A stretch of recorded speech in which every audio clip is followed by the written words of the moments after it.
सभी को जय श्री कृष्ण। आज अनंत चतुर्दशी है और आज इसी पर मैं आपको कथा श्रवण कराने जा रहा हूँ। बहुत सारी शॉर्ट कथाएं हैं, लेकिन जो असली कथा है, जो किताब में दिया हुआ कथा है, आज मैं उसे आपको श्रवण कराने जा रहा हूँ। तो सभी लोग प्रेम से बोलेंगे, बोलिए अनंत भगवान की जय। श्री सूत जी बोले, नैमिषारण्य में पूर्व समय में गंगा तट पर महाराज युधिष्ठिर ने जरासंध के वध के लिए राजसू यज्ञ किया। राजा युधिष्ठिर ने श्री कृष्ण, भीमसेन और अर्जुन के साथ यज्ञशाला में जो अनेक प्रकार के रत्नों से सुशोभित मोती के समान कांति वाली इंद्र सभा के मध्य में शोभायमान हो रही थी, उसमें यज्ञ के निमित्त सभी राजाओं को बुला। उसी समय गांधारी का पुत्र दुर्योधन उस यज्ञशाला में आया। दुर्योधन वहां सूखे आंगन को जल से भरा देख वस्त्रों को उठाकर धीरे से चला। उसे देखकर द्रौपदी आदि स्त्रियां हंसी और आगे जल के स्थान को सूखा समझकर दुर्योधन चलते हुए जल में गिरा। उस समय संपूर्ण तपस्वी राजा तथा द्रौपदी स्त्रियों ने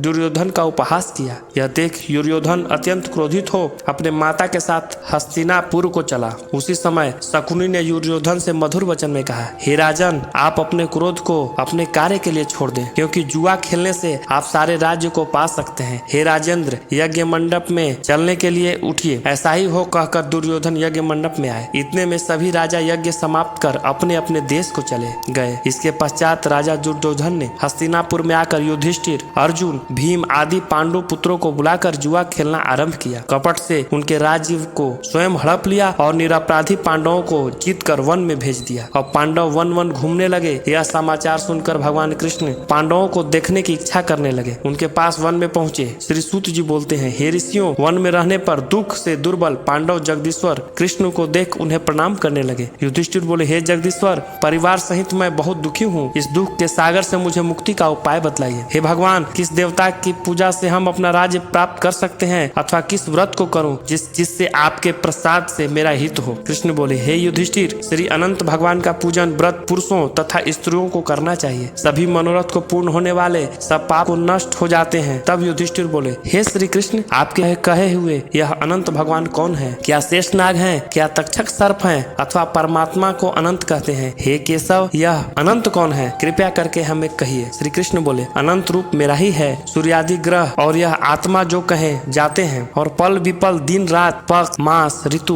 वर्ष, युग, यह सब काल कहे जाते हैं। जो काल कहे जाते हैं वही अनंत कहा जाता है। मैं वही कृष्ण हूँ जो पृथ्वी का भार उतारने के लिए अवतार धारण किया है। दुष्टों का नाश तथा ताओं की रक्षा करने को वासुदेव के अंश उत्पन्न हुआ हूँ। ईश्वर तथा सृष्टि जो नाश करने वाले स्वरूप महाकाल इत्यादि रूपों को मैंने अर्जुन के ज्ञान के लिए दिखलाया था। सोगियों के ध्यान करने योग्य और संसार रूप अनंत, जिसमें चतुर्दश इंद्र हैं, अष्टवसु 12, सूर्य 11, रुद्र और नारद आदि सतसी तथा समुद्र, विंध्याचल आदि पर्वत, गंगा आदि नदी तथा वृक्ष और नक्षत्र एवं 10 दिशा, भूमि, पाताल, भूलोक इत्यादि लोग। हे युधिष्ठिर, यह सब मैं ही हूँ, इसमें कोई संदेह नहीं है। युधिष्ठिर बोले, हे द्विजवर, अब आप अनंत व्रत का महात्म और विधि कहिए, तथा अनंत व्रत का अनुष्ठान करने वाला प्राणी को क्या पुण्य होता है, इसका क्या फल मिलता है, सो कहिए। मैं यह सब जानना चाहता हूँ। पूर्व काल में यह अनंत व्रत किसने किया और मृत्यु लोक में किसने प्रकाशित किया, यह सब विस्तार से कहिए। तब श्री कृष्ण बोले, हे युधिष्ठिर, पहले सतयुग में सुमंत नामक ब्राह्मण था। उसने वशिष्ठ गोत्र में उत्पन्न भृगु की सुंदर कन्या दीक्षा का वेदोक्त विधि से विवाह किया। थोड़ा समय बीतने पर उसके गर्भ से उत्पन्न उन्नत लक्षणों वाली कन्या उत्पन्न हुई। वह सुशीला नाम वाली कन्या पिता के घर बढ़ने लगी। उसी समय शीला की माता ज्वर से पीड़ित हो पवित्र नदी के जल में गिरकर मर गई। उसके पश्चात सुमंत ने ब्राह्मण की कन्या से, जिसका नाम कर्कशा था, विधि पूर्वक विवाह किया। दुष्ट स्वभाव कर्कशा नित्य झगड़ा करने वाली उसकी सौतेली शीला नाम की कन्या अपने पिता के घर में भीत पर और खंभा पर तथा दहेली पर चित्रकला में, तोरण आदि में चतुर थी। नीले, पीले, सफेद, काले इत्यादि रंगीन चित्र, विचित्र शंख, कमल बारंबार बनाया करती। इस प्रकार बहुत सी काल व्यतीत हुआ और इस प्रकार वह कौमार्य अवस्था वाली शीला पिता के घर बड़ी हुई। इसके युवा अवस्था से युक्त शीला को देख सुमंत ने चिंता की, यह कन्या मैं किसको दे, और इस विचार से दुखी हुआ। उसी समय वेद के जानने वाले, श्रेष्ठ और स्त्री की इच्छा करने वाले कांति युक्त मुनियों में श्रेष्ठ कौंडिल्य ऋषि वहां आए और बोले, हे सुमंत, तुम्हारी सुंदर कन्या शीला को मैं वरण करना चाहता हूँ। तब सुमंत ने शुभ दिन में श्रेष्ठ मुनि एवं धर्म पुरुष कौंडिल्य नामक ऋषि से कन्या का विवाह कर दिया। श्री कृष्ण बोले, हे युधिष्ठिर, गृहस्थ सूत्र की कही हुई विधि से विवाह हुआ। उस समय मांगलिक कार्य किए गए तथा तथा स्त्रियों ने मंगल गान किया। ब्राह्मणों ने स्वस्ति वाचन तथा बंदी जनों ने तुम्हारी जय हो घोष किया। यह विवाह कर्म संपन्न होने पर ब्राह्मण ने अपनी पत्नी कर्कशा से बोले, हे प्रिय, दामाद को संतोष के लिए कुछ दहेज देना उचित है। ऐसा वचन सुनकर कर्कशा ने क्रुद्ध हो अपने घर के संपूर्ण पदार्थों को एकत्र कर उन्हें पेटी में बंद करके अपने पिता के घर जाने को कहा और भोजन में बचे हुए पदार्थ मार्ग में भोजन के लिए रख लिए। सुमंत बोला कि घर में धनादि कुछ भी नहीं है, जो हो देख लो। युधिष्ठिर ऐसे वचनों को सुनकर वह महादुखी हुआ। विवाह के पश्चात कौंडिल्य अपनी पत्नी शीला को रथ में बिठाकर वहां से धीरे धीरे चले। मार्ग में पुण्य रूपा यमुना नदी को देखकर उसके किनारे रथ खड़ा कर नित्य कर्म करने को चल दिए। दोपहर को भोजन के समय उसी यमुना तट पर शीला ने लाल वस्त्र पहने हुए बहुत सी स्त्रियां को देखा, जो अनंत चतुर्दशी में भक्ति पूर्वक जनार्दन भगवान की पूजा कर रही थी। उन स्त्रियों के समीप जाकर धीरे से पूछा, भार्याओं, कृपया कर आप मुझसे कहो कि यह आप किसका व्रत कर रही हो? इस व्रत का क्या नाम है? सुनकर संपूर्ण स्त्रियां बोली, हे शीला, इसका नाम अनंत व्रत है। इस व्रत में अनंत देव की पूजा की जाती है। यह वचन सुन शीला बोली, मैं भी इस उत्तम व्रत को करूंगी। और स्त्रियों से पूछा, इस व्रत का क्या विधान है? इसमें क्या क्या दान होगा तथा किस देवता की पूजा होती है? इसके यह वचन सुनकर सब स्त्रियां बोली, हे शीला, अच्छे अन्न का एक सेर मालपुआ बनवाओ, जिसमें आधा भाग ब्राह्मण को दे, आधा आप भोजन करें और कृपणता को त्याग शक्ति अनुसार ब्राह्मण को दक्षिणा दे। किसी नदी के किनारे अनंत का पूजन करे, कुशा का नाग शेष नाग बनाकर बांस की टोकरी में स्थापित करे, फिर उस शेष का आवाहन प्राण प्रतिष्ठा करके स्नान करावे। वेदी पर चंदन, पुष्प, धूप, दीप और बहुत प्रकार के नैवेद्य, अनेक प्रकार के पकवान से उनकी पूजा करे। शेष आगे प्राण प्रतिष्ठा करके स्नान करावे और वेदी पर चंदन, पुष्प, धूप, दीप और बहुत प्रकार के नैवेद्य, अनेक प्रकार के पकवानों से उसकी पूजा करे। शेष के आगे कुमकुम रंग कर उसमें 14 गांठ लगाकर उसे डोरे का पूजन कर पुरुष के दाएं हाथ में और स्त्री अपने बाएं हाथ में बांधते हैं। बांधते समय यह मंत्र पढ़े, हे वासुदेव, इस संसार स्वरूप सागर में हाथ डूबते हुए मेरा उद्धार करें। ऐसा श्री अनंत सूत्र है, इसके लिए मेरा नमस्कार है। तदंतर सूत्र को हाथ में बांधकर अनंत की इस कथा को सुने और संसार रूपी नारायण अनंत का ध्यान करें। हे शीला, इस प्रकार हमने तुमसे इस व्रत का विधान कहा है। श्री कृष्ण जी बोले, हे युधिष्ठिर, उस शीला ने स्त्रियों के ऐसे वचन सुनकर अति आनंद को प्राप्त हो हाथ में 14 ग्रंथि युक्त डोरा बांधकर इस व्रत को किया। मार्ग के अर्थ जो भोजन दिया गया था आधा ब्राह्मण को खिलाए, शेष आप दोनों ने भोजन कर आनंद से पति के साथ बैलगाड़ी में बैठकर घर गए। उस समय शीला को व्रत का प्रभाव मालूम हुआ। अब अनंत व्रत करने से गौ, धन और लक्ष्मी से उसका घर परिपूर्ण हो गया। अतिथि के सत्कार में शीला सदा लगी रहती थी और माणिक्य, स्वर्ण, मोतियों के हार से सुसज्जित हो गई। देवताओं की स्त्रियों के समान धन, पुत्र आदि से युक्त हो, सावित्री के समान पतिव्रत हो, पति के आनंद से रहने लगी, पति के साथ आनंद से रहने लगी। किसी समय उसके पति ने शीला के हाथ में अनंत का डोरा बंधा देखा और पूछा, हे शीला, इस डोरे को तूने मुझे वश में करने के लिए बांधा है? सत्य का किसके अर्थ तूने यह डोरा धारण किया है? शीला बोली, हे स्वामी, जिसका प्रसाद से यह मनुष्य इस लोक में धन धान संपदाओं को पाते हैं, उसी अनंत के डोरों को मैंने धारण किया है। शीला के ऐसे वचन सुन उसके पति कौंडिल्य ऋषि ने लक्ष्मी के मद में अनंत के डोरे को तोड़ डाला और बोला, यह अनंत कौन है? इस मूढ़ ने डोरे को जलती हुई आग में डाल दिया। तब हाय हाय कर दौड़ती हुई शीला ने अनंत सूत्र को अग्नि से निकालकर दूध में डाला। इन कर्मों के फल से कौंडिल्य के सब ऐश्वर्य नष्ट हो गए। चोर उसकी गौ चुरा ले गए, आग से उसका घर जल गया और जो पदार्थ जिस प्रकार से आया था उसी प्रकार से गया। अपने स्वजनों से कलह, बंधुओं से नित्य प्रति झगड़ा होने लगा। उसी अनंत के डोरे को तोड़ने से घर में दरिद्रता आ गई। भगवान बोले, हे युधिष्ठिर,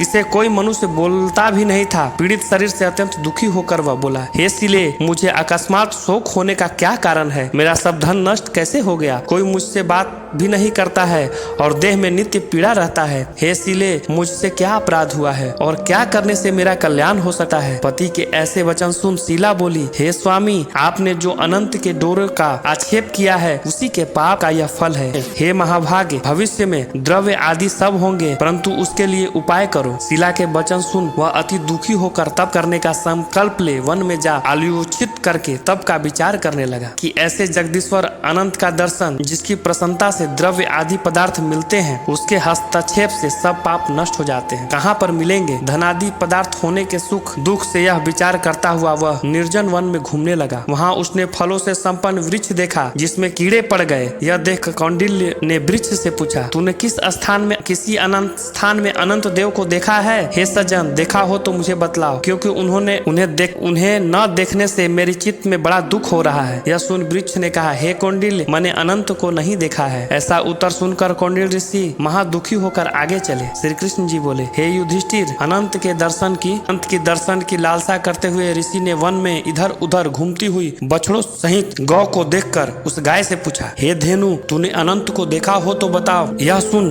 गाय ने कहा, हे द्विज, मैं अनंत को नहीं जानती हूँ। आगे चलकर एक बैल को देखा। ऋषि ने उससे भी पूछा, हे गोस्वामी, तूने अनंत को देखा है? बैल बोला, मैंने अनंत को नहीं देखा है। तब कौटिल्य ऋषि ने आगे चलकर 2 पुष्करणियों को देखा जिनके कलोल से परस्पर लहरें मिल रही थी और कमल कुमुदनी बहुत प्रकार से शोभाएं दे रही थी तथा भ्रमर, हंस, चकवा तथा सारस, बगुला जाति के पक्षी क्रीड़ा कर रहे थे। उस कौंडिल्य ने पुष्करियों से पूछा, तुम दोनों ने अनंत को देखा है? यह सुनकर पुष्करणियों ने उत्तर दिया, हे द्विज, हमने अनंत को नहीं देखा है। आगे चल उसने गधा तथा हाथी को देखकर उनसे पूछा, तुमने अनंत को देखा है? उसने भी संतोषजनक उत्तर न मिलने पर उसकी आशाएं नष्ट हो जाने से वह वन में बैठ गया। हे युधिष्ठिर, कौंडिल्य जीवन की आशा छोड़कर दुखित हो बहुत गर्म श्वास छोड़ता हुआ पृथ्वी पर गिर पड़ा। थोड़े समय में सावधान होने पर, हे अनंत, ऐसा कहते हुए कौंडिल्य ने उठकर संकल्प किया कि मैं प्राण को छोड़ दूंगा। हे युधिष्ठिर, तब वृक्ष पर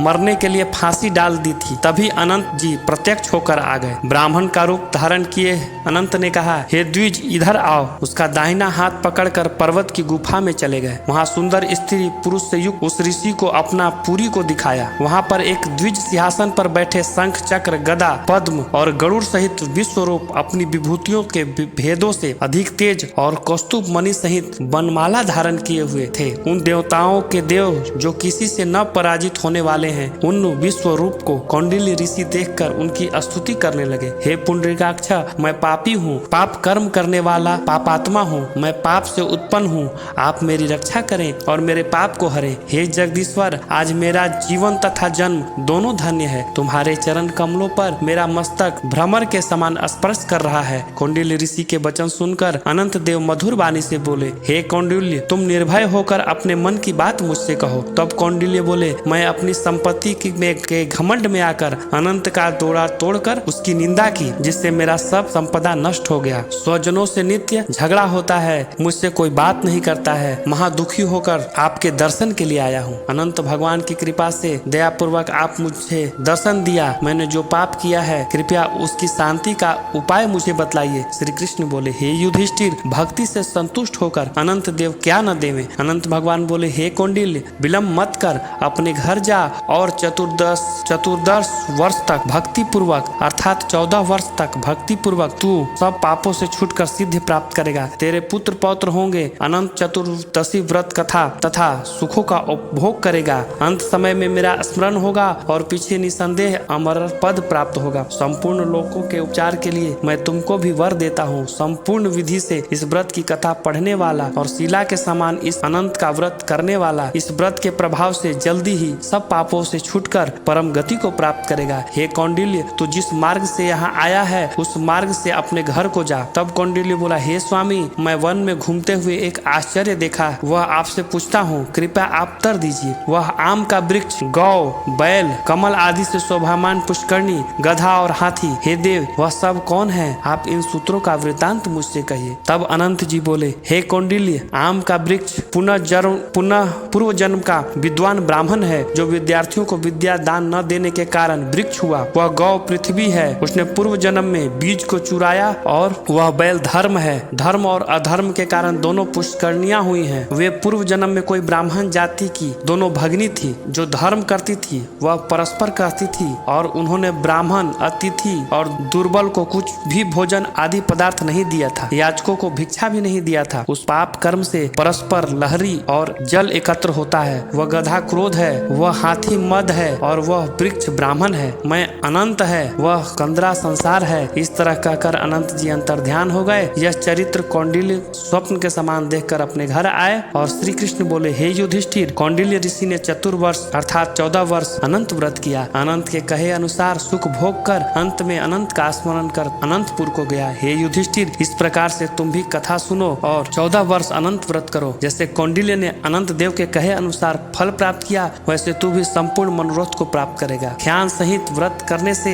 एक ही वर्ष में मनोरथ पूर्ण होगा, फल प्राप्त होगा। हे युधिष्ठिर, यह व्रत मैंने आपको सुनाया है। इस व्रत के करने से मनुष्य के सब पाप छूट जाते हैं, इसमें संशय नहीं है। जो कथा सुनते हैं वे पापों से छूटकर अनंत लोक को प्राप्त करते हैं। हे कुल गुरु, जो कोई शुद्ध चित्त वाले मनुष्य इस संसार में सुख पूर्वक विहार करना चाहते हैं, वे त्रिभुवन के स्वामी अनंत भगवान का पूजन करके दाहिना हाथ में सुंदर अनंत देव की चतुर्दशी ग्रंथि वाला डोरा बांधते हैं। वो इस लोक में सुख भोग कर अंत में अनंत लोक को जाते हैं। बोलिए अनंत भगवान की जय।